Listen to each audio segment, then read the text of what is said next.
হেই viewers, আজকের আপনাদের মাঝে খুবই দারুণ ও গুরুত্বপূর্ণ একটি টিপস নিয়ে হাজির হলাম। আমি নিশ্চিত এই ভিডিওটি আপনাদের কাজে আসবেই এবং ভালো লাগবে।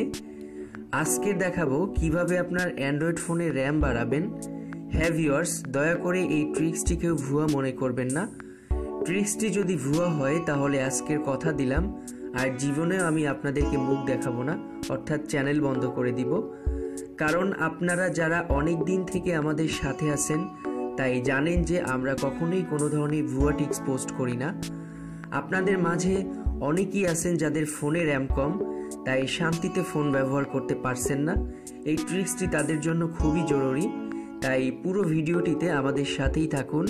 হ্যাঁ ভিউয়ার্স, আমরা অনেক কষ্ট করি কিন্তু ভিডিও বানাই, তাই ভিডিওটি ভালো লাগলে অবশ্যই আমাদের চ্যানেল সাবস্ক্রাইব করবেন এবং ভিডিওটি লাইক, কমেন্ট এবং শেয়ার করবেন। তো চলুন ভিডিওটি শুরু করা যাক।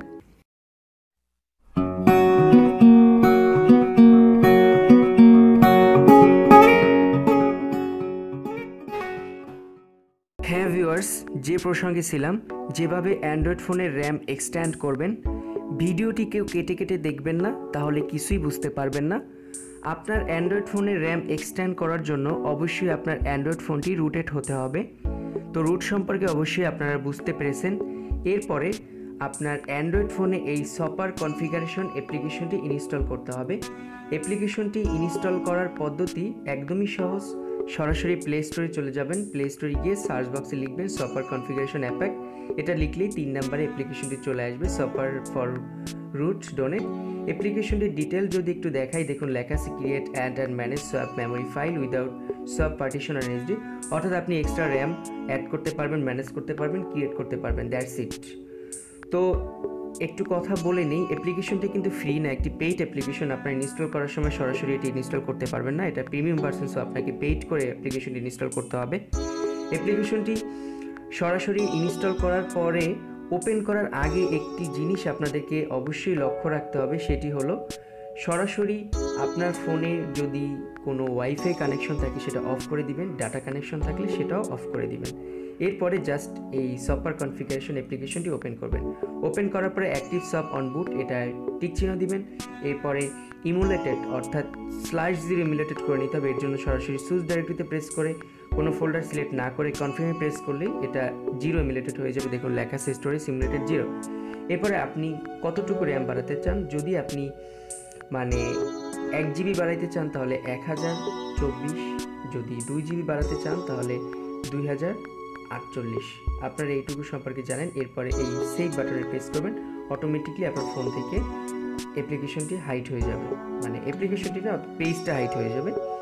এরপরে জাস্ট আপনার ফোনে রিবুট করবেন, অর্থাৎ ফোনটি একবার বন্ধ করে অন করবেন, তাহলেই হয়ে যাবে। তো ভিউয়ার্স, একটা কথা বলি, যেহেতু আমি স্ক্রিন রেকর্ড করছি, সো ফোনটি অফ করলে স্ক্রিন রেকর্ডটা অফ হয়ে যাবে। হ্যাঁ, ট্রিক্সটি অবশ্যই 100% কাজ করবে। তো এটার মূল বিশেষত্ব সম্পর্কে আপনাদেরকে একটু বলি, তাহলে আপনারা বুঝতে পারবেন। সাধারণত অ্যান্ড্রয়েড ফোনের random access memory and read only memory, যেটাকে র্যাম অ্যান্ড রম বলা হয়। তো আপনার ফোনে যদি 4 জিবি র্যাম থাকে তাহলে 2 জিবি র্যাম থাকে তাহলে 8 জিবি রম থাকে, এভাবে যদি 4 জিবি থাকে তাহলে 16 জিবি রম থাকে বা 32 জিবি থাকে। তো এভাবে কিন্তু অ্যান্ড্রয়েড ফোনের র্যাম একটা আর আপনার ফোনের স্টোরেজ একটা। তো অ্যাপ্লিকেশনটি আপনার যে ফোনের যে ইন্টারনাল যে মেমোরিটা, যেটা আপনি যে কোনো গান ছবি সেভ করেন, দেখবেন যে আপনি অ্যান্ড্রয়েড ফোনে কিন্তু র্যাম আলাদা থাকে এবং মেমোরি আলাদা থাকে। তো ওই আপনার ফোনের যে মেমোরিটা, জাস্ট ওইটাকে র্যাম হিসাবে ব্যবহার করতে পারবেন এই অ্যাপ্লিকেশনটি ইউজ করার মাধ্যমে। তো ভিউয়ার্স, আশা করি ট্রিক্সটি বুঝতে পেরেছেন। আর যদি কোনো সমস্যা হয় তাহলে কমেন্টস বক্সে কমেন্টস করে বলবেন যে এইখানে বুঝতে পারিনি বা আমার ফোনে সমস্যা হচ্ছে র্যাম এক্সটেন্ড করার জন্য, আমরা অবশ্যই সহযোগিতা করব। এছাড়া আপনারা জানেন যে প্রতি সোমবারে আমরা একটি এপিসোড শুরু করছি, প্রশ্ন উত্তর পর্ব, যেখানে আপনি যে কোনো ধরনের প্রশ্ন করতে পারেন, আমরা সেটার উত্তর দিব। তো অবশ্যই এই এপিসোডের সাথে থাকবেন আর যে কোনো প্রবলেম হলে সেটা সমাধান করে নেবেন। তো সবাই ভালো থাকুন, সুস্থ থাকুন, এই প্রত্যাশায় আজকের মতন এখানেই বিদায় নিচ্ছি। আসসালামু আলাইকুম।